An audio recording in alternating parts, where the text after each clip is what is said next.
when this Qatari jet was delivered to Trump, I thought of you because it feels as though corruption is again coming right through the front door with this administration. Oh, absolutely. This deal is total violation of the Constitution. And of course, Donald doesn't see that because he has no idea what's there. Now, I sent you and Kim three interesting images. My view of this plane is it's a white elephant. A white elephant is a gift. Someone gives you an elephant. The cost of maintaining it is so great, it'll break you. Go ahead. You can put those up, Tony. Thank you. And to take this plane outfitted there in Trumpian gold and to the United States of Trump, something, by the way, I mentioned on a previous show when you were off, to take this plane and make it usable as Air Force One, you're going to have to strip it right down to the skeleton and rebuild it. And they won't have it done before he's out of office. It's an absurdity. Plus, Boeing has a contract for two planes, and the planes are late, and they're costing Boeing a lot more than they bid for it. And the reason is that plane, the official White House plane, is not just another jet. It's got defense mechanisms against air attacks. It can refuel in the air. It has been reported by other people, I can't verify this, that it is got engine modifications. It has hardened electronics so that if there's an electromagnetic pulse in a nuclear war, the electronics should continue to function, whereas, your car is not going to start and your cell phone won't work. Now, I do notice in this picture that that's a 747 with two engines, not four, if you look carefully. So it's someone put that together in Photoshop. But if you look at the other two images I sent you, here's one, Hamas Force One. Now, Hamas does not work out of Qatar, but nonetheless, the point is pretty clear. And then the third one is the Trojan Horse. And that one I thought is a very fitting sort of thing. But, in the early days of this republic, our ambassador to France, Benjamin Franklin, was given a bejeweled snuff box by the King of France. And there was a huge debate about this on Capitol Hill back then in the 1790s, because this is scandalous. You cannot have this kind of emolument. That was a jeweled snuff box. Let's get serious here. Donald Trump is not allowed to receive anything of value from a foreign government, a king, a prince, or a potentate, or a government, or from a state government. And cities and counties and mosquito abatement districts are all creatures of the state governments. And yet, my book, The Big Cheat, was all about how he took in about what we know of, $1.7 billion in his first term.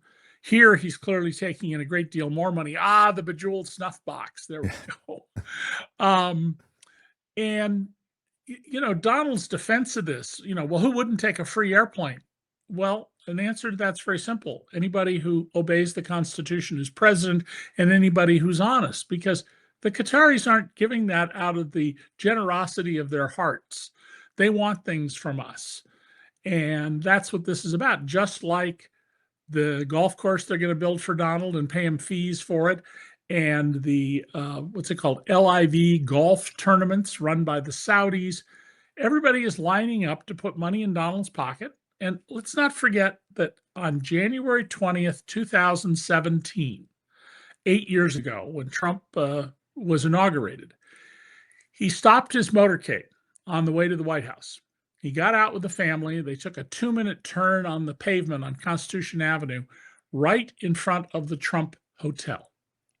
And while every national journalist missed the significance of where they stopped, didn't make the network news, didn't make any of the newspapers, didn't make any of the wire services, didn't make any magazines, it made DC Report alone. Wow. The signal was very clear, and it wasn't missed by any foreign lobbyist or foreign agent. It wasn't missed by any domestic lobbyist or favor seeker. It was, you want something from Donald? You pay tribute. And this is just tribute to Trump. And people should be absolutely outraged. Unfortunately, a lot of young people don't know at all how government functions. We're not really effectively teaching civics. And so a lot of people are like, yeah, why can't he have an airplane? Yeah, it's interesting because I love that you point that out. His history from Trump season one was replete with examples of conflicts and of the sort of patronage that you're describing through, the Saudis would buy out uh, uh, floors of the hotel and never have anybody staying there. I remember that before the T-Mobile merger, T-Mobile bought out a big chunk of the Trump hotel. Right. As you say, it was kind of what you had. It was de rigueur. You had to do it before your Trump meeting or before the green light that you're looking from the Trump administration for whatever merger you're working on. But as I was saying before you got here, this just feels so in your face. And as you've just noted, when Trump in example after example publicly says, why wouldn't you take this? I mean, they're giving you this $400 million gift. I mean, why wouldn't you take it? If you say it enough, because of what you've noted, that the public really just doesn't know they kind of go, yeah, why wouldn't you take it? They're giving it to us. It's probably saving us money. I mean, again, you see the way in which he works, and it all, frankly, it's pretty effective in this environment. Yeah, and Donald didn't say, "Well, we'll accept the plane, and then we're going to auction it off, and we're going to use that to fund, for a while anyway, food pantries or food banks, or provide medical care for severely disabled children, or pay off student loan debt." No, this is all about him. He wants to keep this plane after he leaves the White House. That's the point to me. He could have said, hey, I'm going to leave the plane for the next president. Yeah. He didn't say that. But, to make this plane work as Air Force One, they couldn't possibly have it ready before his term in office is over. Now, of course, I point out that Donald has only admitted to one mistake in his entire life. And that was when he said, or about within the last year, I never should have left the White House in 2021. So I'm dubious about whether very doubtful that he will leave in January 20th of 2029, assuming he's healthy enough and still alive at that point. The cost of Air Force One is almost 6 times what a 747 costs, says A Golf. Yeah, and that's kind of what you're and the saying. reason Hey, is it's got all these other things that 747s don't have. It's a mobile command post with hardened electronics in case of a nuclear war. It has refueling in the air capacity, and they have refueled it in the air. It apparently has some kind of missile defense system. I don't know if that's dropping material to mislead guided missiles, or it actually has defense missiles. That's all kept secret. But yeah, of course it costs that much money. I don't fault the cost of protecting the president of the United States. That's just a cost of doing business. And if the president of the United States wants to take his wife to dinner and a Broadway play, as Barack Obama did, and they flew up in a small plane, not Air Force One, because they were only going to be in the air for 30 minutes. If George W. Bush wants to fly back to Texas so he can cut up brush on his ranch, that's so what? That's the cost of doing business in the world we live in today. When Roman emperors traveled, about 10,000 people traveled with them. There was one group who would go ahead and they would basically create a temporary road. If there was a cobblestone road, they would fill in the spaces with sand, and after everybody went by, they would sweep it up and run again ahead. But they brought, flocks of goats and lambs to eat, and huge numbers of people. And the same thing here. The security of the president of the United States should be whatever those people in charge think it is, and the rest of us just have to eat it. The announcement, we were running in the first hour some of Trump's speech there in Saudi Arabia, which was mostly peacocking about the election, how he won the swing states, how he won the popular vote. No one ever seen anything like it. They've never seen anything like what we're doing now with the economy. No one's ever seen anything like it. When you talk to him, he was making up these figures. I think $7 trillion in new investments coming in, or I think he might have said $10 trillion. Yeah, that's just made up stuff. Sure. During his previous administration, he counted as a big victory the $25 billion ExxonMobil said it would invest over 10 years in the United States. that was the number ExxonMobil announced the year before he became president. So, Donald just makes stuff up and numbers like this. And it doesn't matter how many counties you won. That's an irrelevancy. The fact is he won, and he won by 1.5 percentage points. So it's one of the narrowest victories in history. You won a landslide.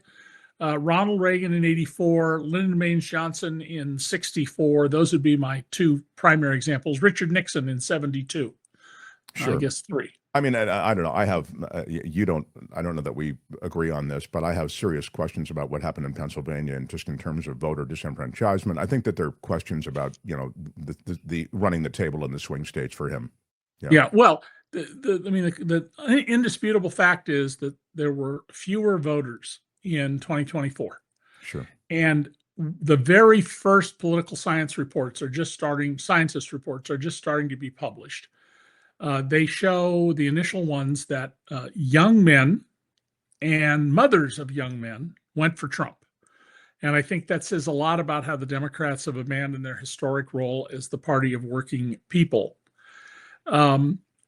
What we don't know is the reason so many people stayed home. My guess, and it is just an educated guess, is that a lot of people said, gee, the economy's doing well. Real wages are rising if you're in the bottom half of the economy. And those are the people the least likely to vote who turned out in 2020. And so it was, why do I need to take the time to go and vote? And of course, there was massive voter suppression, ranging from the old Republican trick that they were stopped by court order for about 40 years from doing, which is calling up black people and saying, if you go to the polls, you're going to be arrested with a felony charge of this or that, to what they did in Dodge City, Kansas. They literally saw to it that there was one polling place and it was out of Dodge. It was a mile walk from the furthest point a bus went.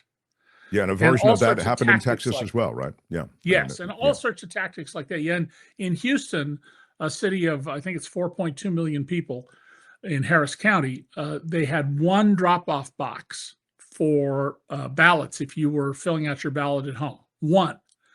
In 4.2 million people, I mean, come on, that's clearly voter suppression. The China deal that he's made, supposedly the Geneva weekend talks, and then the pause in the tariffs. It's the self-inflicted wound. I was saying that all of a sudden, you claim you've healed just because, again, you pulled the trigger and shot at your own foot to begin with. This deal isn't completely made. It's just a pause, and he's still threatening. I mean, he did it, I think, in the Saudi speech, saying, if we can't make this deal, I'm gonna double what the tariffs were at 146% or whatever, which is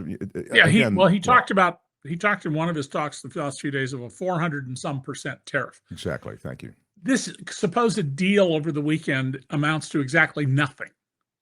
The Chinese, we need China a lot more than the Chinese need us. China's exports to non-U.S. countries have gone up substantially.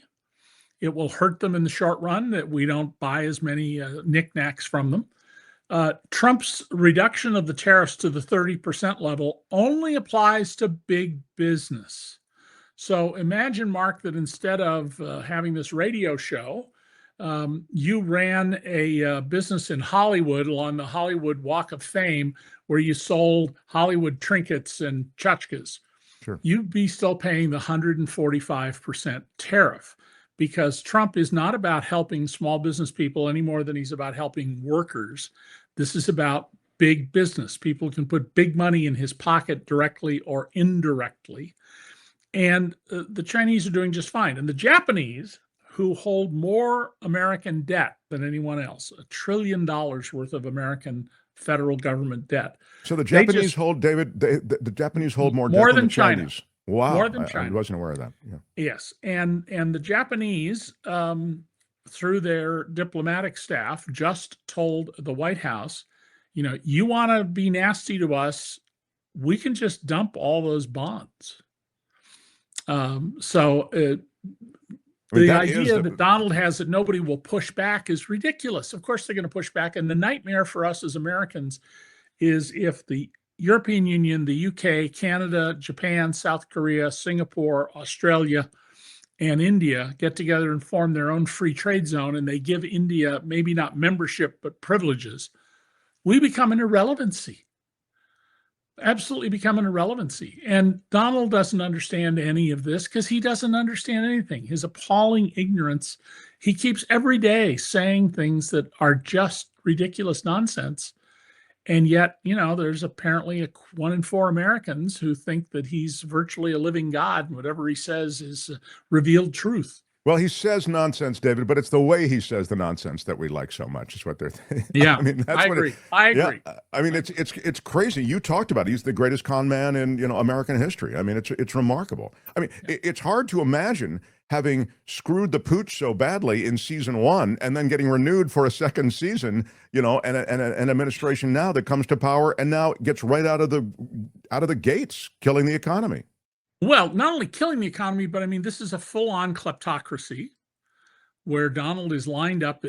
We don't, he will not file as required by law his Office of Government Ethics statement that's supposed to list all of his income and his assets and his liabilities. So we don't know how much money from the Trump meme coin or from Bitcoin is going into his pocket. We do know that large numbers of people are taking real money to buy fake money, which is what cryptocurrencies are. We know that Trump has pardoned people who were using cryptocurrencies to facilitate international terrorist attacks and drug trafficking.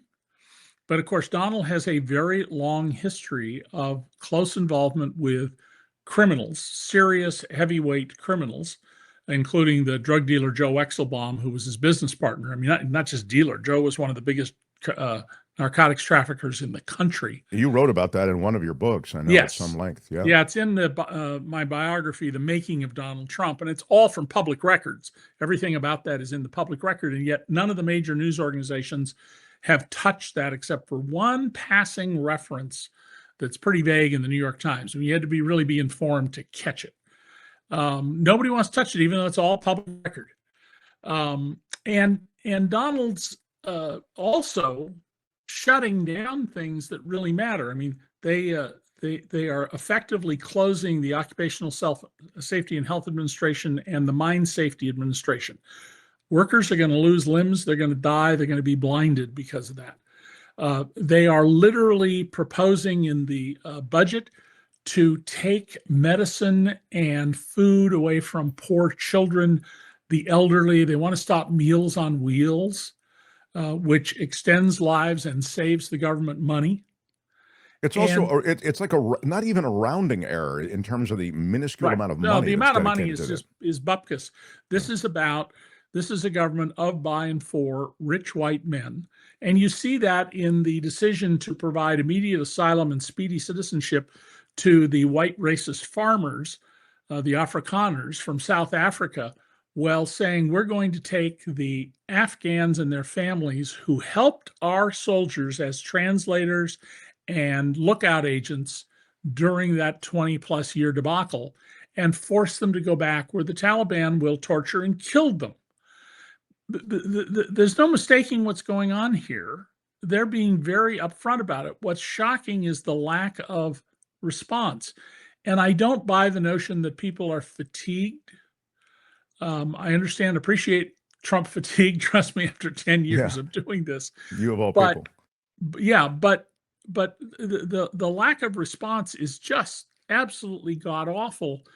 There's some response, but it is totally inadequate to the nature of the emergency, and that's what we have an emergency. Well, I would say also, just on what you had just mentioned with the Afghanis, it seems as though that's a politically righteous as well as a winnable kind of point to be made. So I'm surprised that there isn't more political hay being made of that. Yeah. These are the people who helped us during the time that we needed help, translators, lookouts, et cetera. As you say, it's odd that no one is taking that position. I mean, he is so cowed. Well, a couple of people have taken it, Mark. The problem is it's not being heavily covered in the news. I mean, I watched one of the networks the other night about this, and it was just like a passing mention, as if it was just sort of a nothing, a little, a contradiction. And no, this goes to, you want people in the future to help our troops. By God, you better, make clear we stand by our commitments to you and take care of you. We don't throw you back with people who are going to torture your family and torture you. In our last few minutes, I wanted just to double back to the Saudi trip. I remember from Trump's first term, his first overseas trip was to Saudi Arabia. There are obviously some clear ties to Middle Eastern money from Yep. his first administration and now into the second administration. As you say, they were hot to trot in the second administration to get all that money in, and there's been a lot of money pouring in. Tell me what's in it for Trump with all of the, and family, with all of these different associations in the Middle East and the Middle East purse strings that seem wide open for this new administration. Well, on the margin, another $1 million is not going to make a difference to Donald Trump. That's not at all the issue here. It is Donald's absolute belief, as he finally openly declared to the Atlantic magazine, that I run the country and I run the world.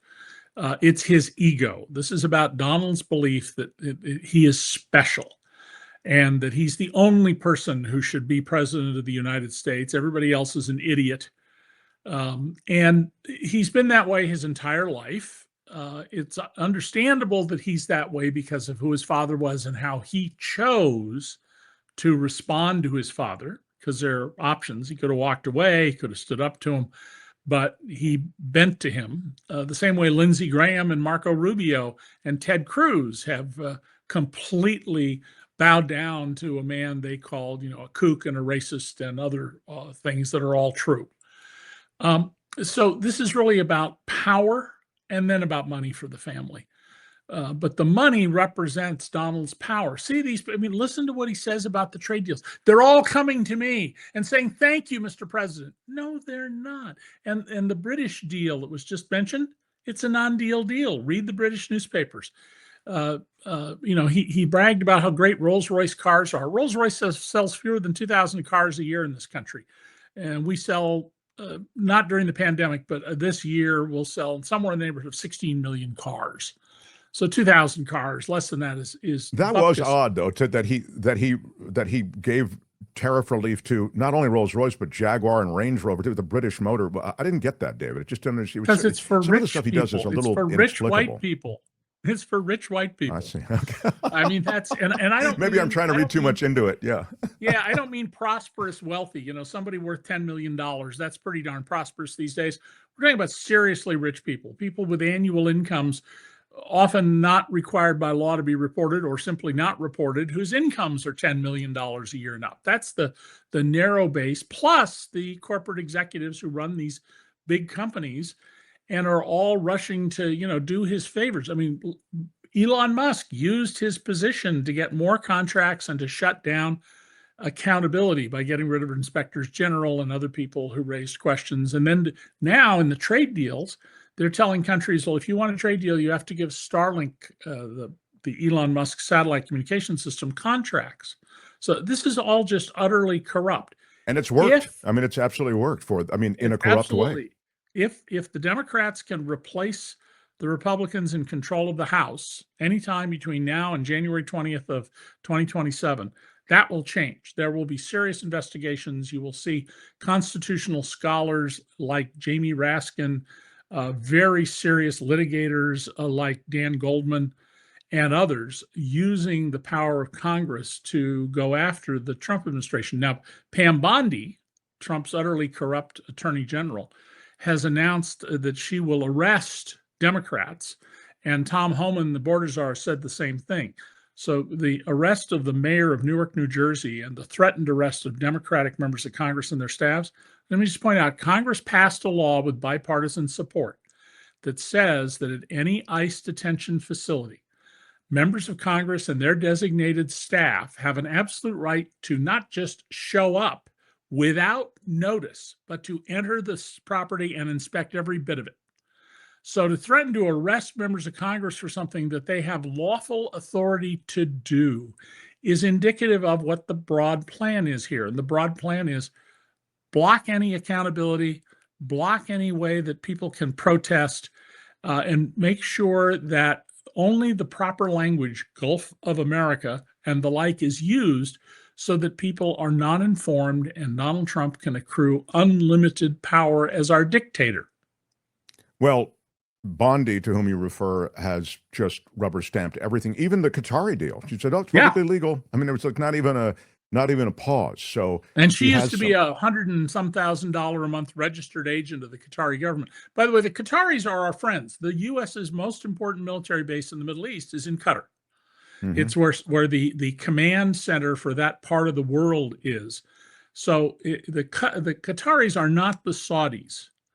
A much less sophisticated, and I would, in the world stage, I think much more troublesome country, a much bigger funder of terrorist organizations than the Qataris, and much more dependent on us to protect them, because the Saudis are deeply afraid of the Iranians, as they well should be.